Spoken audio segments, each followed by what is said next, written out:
আসসালামু আলাইকুম। চলে আসলাম নতুন আরেকটি ভিডিওতে। ফাইনালি শ্রীলঙ্কা সিরিজে 2 ম্যাচের টেস্ট সিরিজের জন্য নিজেদের চূড়ান্ত টেস্ট স্কোয়াড ঘোষণা করেছে বাংলাদেশ ক্রিকেট বোর্ড বিসিবি। যেখানে দেখা যায় দলে বেশ কিছু চমকের মধ্যে সবচেয়ে বড় চমক হচ্ছে এবাদত হোসেনের আবারও জাতীয় দলের ডাক পাওয়া। ইনজুরির কারণে দীর্ঘ প্রায় 2 বছর পর আবারও জাতীয় দলে ফিরলেন এই পেসার। এদিকে শ্রীলঙ্কার বিপক্ষে টেস্ট সিরিজের জন্য শান্তকে অধিনায়ক রেখেই বুধবার 16 সদস্যের চূড়ান্ত নতুন টেস্ট স্কোয়াড ঘোষণা করেছে বাংলাদেশ ক্রিকেট বোর্ড বিসিবি। যেখানে দেখা যায় গত কয়েকটি সিরিজে ব্যর্থতার কারণে এবার স্কোয়াড থেকে বাদ পড়েছেন ওপেনার মাহমুদুল হাসান জয়। এছাড়া বাদ পড়েছেন পেসার তানজিম হাসান সাকিবও।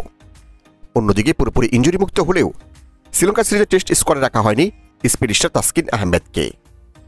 এদিকে এই সিরিজে শান্তর পাশাপাশি দলের সহঅধিনায়কের দায়িত্ব দেওয়া হয়েছে মেহেদী হাসান মিরাজকে।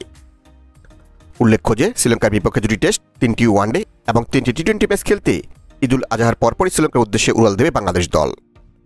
আগামী 17 জুন প্রথম টেস্টের মধ্য দিয়ে শুরু হবে এই series.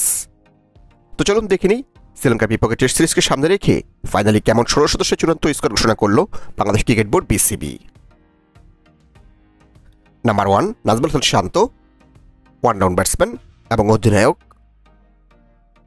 Number 2 Sadman Islam, opening batsman. Number 3 Enamul Haque Bijoy, opening batsman. Number 4 Mominul Haque, mid order batsman. Number 5 Mushfiqur Rahim, mid order batsman.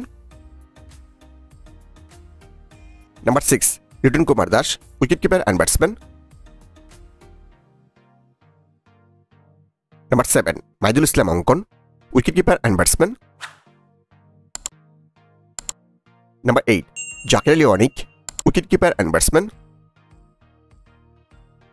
Number 9 Mehidy Hasan Miraz, batting allrounder এবং সহ অধিনায়ক। Number 10 Taijul Islam, spin bowler.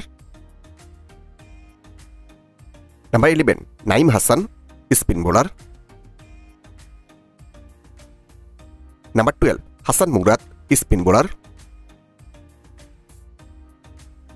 Number 13 Ebadot Hossain, fast bowler. Number 14 Hasan Mahmud, fast bowler. Number 15 Nahid Rana, fast bowler. Number 16 Khaled Ahmed, fast bowler.